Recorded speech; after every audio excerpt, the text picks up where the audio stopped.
Je veux entrer dans tes parvis, être à tes pieds, c'est mon désir. Je veux toute ma vie t'obéir et t'honorer, oh Dieu. Majesté, majesté, je fléchis les genoux devant toi.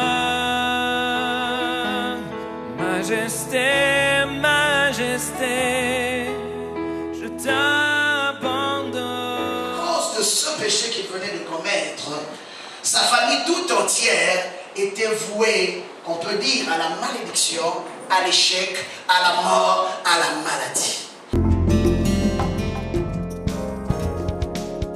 Alors David s'est dit que oui, c'est vrai, aujourd'hui j'ai subi les conséquences de mes actions, mais à cause de moi, toute une génération va payer le prix aussi. Amen.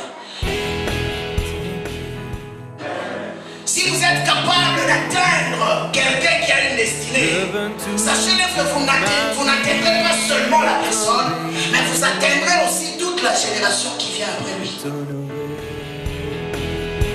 Remarquez qu'à chaque fois qu'un homme pêche, il y a une chose qui quitte son cœur, c'est la joie de vivre. Le Seigneur Jésus-Christ, parce qu'il dit dans sa parole que l'Esprit du Seigneur est sur moi, car il m'a oint pour annoncer la bonne nouvelle aux pauvres.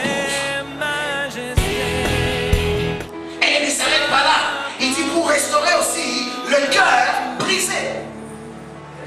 Imaginez un peu les deux premiers éléments de la mission de Christ. D'abord, c'était d'annoncer la bonne nouvelle aux pauvres.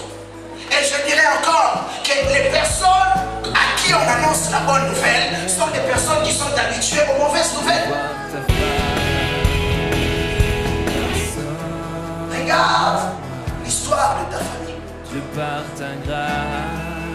Ce matin, il y a peut-être des gens, peut-être dans ta famille. Il y a eu des paroles qui ont été prononcées sur ta vie, sur l'ensemble. Il y a eu des choses qui ont été faites, qui aujourd'hui, quand tu regardes l'histoire de ta famille, se répercute génération après génération. Il y a peut-être des hommes qui ne réussissent pas. Il y a peut-être des femmes qui ne se marient pas. Il y a peut-être des choses compliquées qui ne font qu'arriver année après année, génération après génération. Ou encore, on parlera encore du divorce.